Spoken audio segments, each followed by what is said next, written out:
There is a date that many Canadian seniors are not paying close enough attention to right now. April 30th, 2026. That is the CRA's personal income tax filing deadline, and buried inside that deadline is an opportunity worth up to $2,000 in additional refund money that most retirees are simply leaving on the table. My name is Joseph, and welcome back to Canada Pension Guide, the channel dedicated to helping Canadian seniors navigate every dollar they are owed. If you are new here, please take a moment right now to subscribe, because what we are about to walk through today could genuinely change what you receive from the CRA this filing season. Here is what we know. The 2026 tax year has introduced updated thresholds and enhanced credit amounts for seniors across Canada. The age amount, the pension income amount, the medical expense tax credit, and several provincial supplements have all seen adjustments. And when you stack these credits correctly, the difference between a standard return and an optimized one can easily reach $2,000 or more. But here is what many retirees often overlook. There is a specific interaction between your T4A slip and the pension income splitting election that, when filed incorrectly, silently reduces your credit eligibility. We are going to come back to that in just a moment, because it is the detail that costs seniors the most money and the one that almost no one talks about clearly. Stay with me. Let us start with the foundation. The age amount is a federal non-refundable tax credit available to Canadians who are 65 or older at the end of the tax year. For the 2025 tax year, filed in 2026, the maximum federal age amount is approximately $8,200. That means eligible seniors may be able to reduce the amount of federal tax they owe based on this credit alone. The exact benefit depends on your net income, and it begins to phase out once your net income exceeds a certain threshold. If your net income is below approximately $44,000, you may be eligible for the full amount, subject to CRA confirmation and individual filing circumstances. Now layer on top of that the pension income amount. This is a federal credit that applies to up to $2,000 of eligible pension income. The types of income that qualify include payments from a registered pension plan, annuity payments from an RRSP or DPSP, and RRIF withdrawals. CPP and OAS payments do not qualify for this specific credit on their own, but they interact with your overall income picture in ways that matter deeply. If you are 65 or older, even RRIF withdrawals can qualify, which opens a meaningful planning window for seniors who have not yet converted their RRSP. Let us talk about pension income splitting, because this is where things get powerful and also where mistakes happen. If you receive eligible pension income, you and your spouse or common law partner may elect to split up to 50% of that income for tax purposes. This is done using CRA Form T1032. When done correctly, it can move income from a higher bracket spouse to a lower bracket spouse, reduce or eliminate the OAS clawback for one partner, and unlock credits for the lower income spouse who may not have otherwise had enough pension income to claim them. But here's the part that connects back to what I mentioned earlier.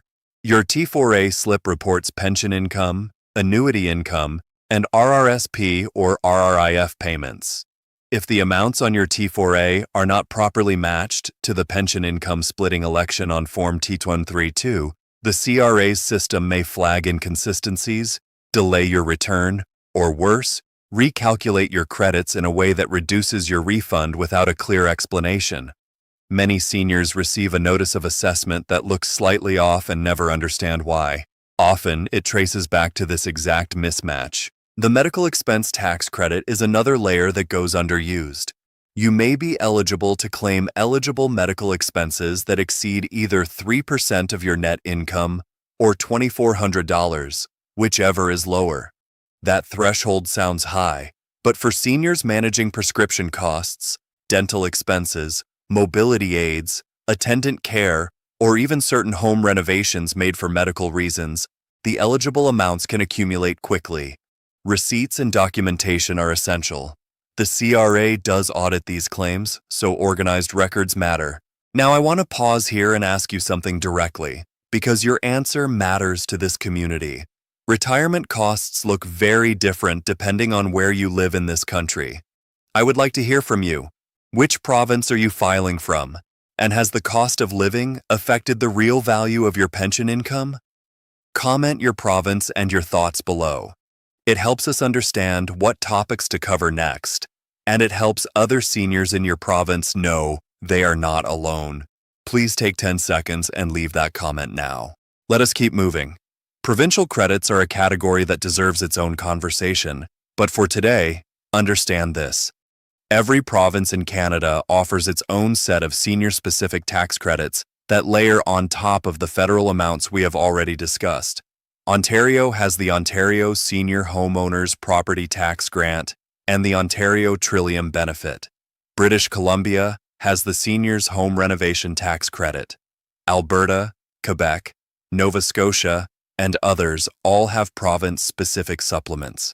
Many of these are income-tested and require no separate application because they are calculated automatically when you file your return, but only if your return is filed accurately and completely. This is why filing correctly is not just about compliance. It is about maximizing every dollar that has already been set aside for you. The GIS, the Guaranteed Income Supplement, is worth a separate mention here because it operates on a different timeline. Your GIS entitlement for the benefit year starting July 2026 is based on your 2025 tax return. If you delay filing, or if your income is reported incorrectly, your GIS payments may be reduced or interrupted. For low-income seniors who depend on GIS, this is not a small issue. Filing on time and accurately is the most direct way to protect that income stream. If your income has dropped significantly in 2025 compared to 2024, you may also be eligible to have your GIS recalculated based on your estimated current year income. That process involves contacting Service Canada directly and submitting the appropriate form. Now let us bring this to the ground level with 3 steps you can take right now. Step 1. Log in to my CRA account or my Service Canada account and confirm that all your tax slips for the 2025 tax year have been received. Your T4A OAS, your T4AP for CPP, and any T4A slips from private pensions or RRIF providers should all be visible in your account by late February or early March 2026. If anything is missing, contact the issuer before you file. Step 2. Review your T4A slips carefully against what you plan to report.